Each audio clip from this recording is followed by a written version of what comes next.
We have with us Vijay Valecha, CIO at Century Financial. We can see that to a big extent the situation is dangerous. All eyes are on the meetings that will be held on Saturday. If we have further escalation between the US and Iran, where will Brent reach? Well, the situation is dangerous. Geopolitical tensions. I mean, I can't remember a time when I've spoken to you guys and it's not been a geopolitical tension situation in the last 6 months.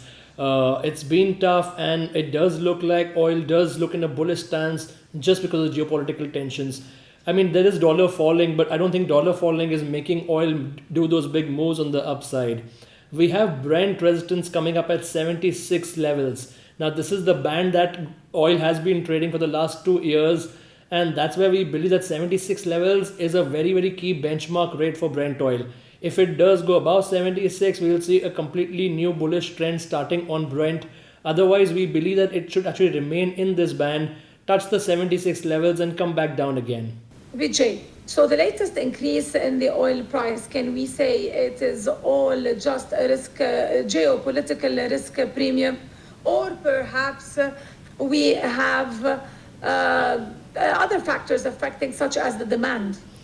Well, absolutely, we have the demand definitely increasing, but it's not increasing at a much higher rate. Of course, the demand in actual is just increasing as per the expectations decrease that we were expecting. China is picking up. At the same time, we do see that US crude oil inventories are negative 3.5 million barrels. That is one of the reasons that it has been moved up. But yes, the major reason is, and I think will remain to be, geopolitical tensions, which will move oil prices in the future. What about the gold? To what extent the gold will be benefiting from this tension in the region? Lots. I mean, gold has a lot of positives going on its side. We have the geopolitical tensions. We have the US-China deal, which is, I think, of prime most importance when it comes to gold. Because a deal happening means there is a lot of safety in the world, and safe haven doesn't require to be bought. A deal being postponed even further means there's much higher gold or safe haven buying coming in. So we can see that if the deal gets postponed and doesn't have a conclusion, gold prices can move up further.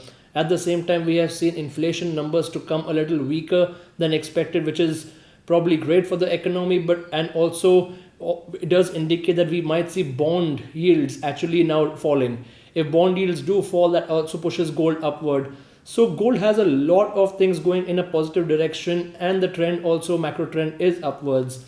Gold is up already 30% for the year. Won't be surprising if we see gold moving up another 30% in the remaining part of the year.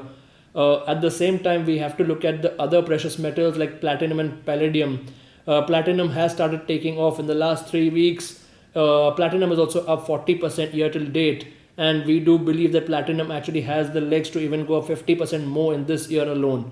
Palladium has not yet started, and it is probably the next good investment opportunity for anyone in the precious metal space. Are the current prices viable? Will you buy at these prices? Well, absolutely. We have seen euro making a new high. We have seen pound going towards higher levels. We are seeing the dollar index falling. Yet the dollar index is still comparatively at a, if we look at it on a monthly chart, or if we look at it on a weekly chart, it's at a really high price with a lot of room on the downside. If the dollar does keep depreciating, and if we do see an interest rate cut coming in from the Fed, or an expectation of higher interest rate cuts coming in, we do expect all the metals will be more bullish for the rest of the year. So even these prices are good to enter at. Thank you so much, Mr. Vijay Valecha, CIO at Century Financial. Thank you. Thank you so much.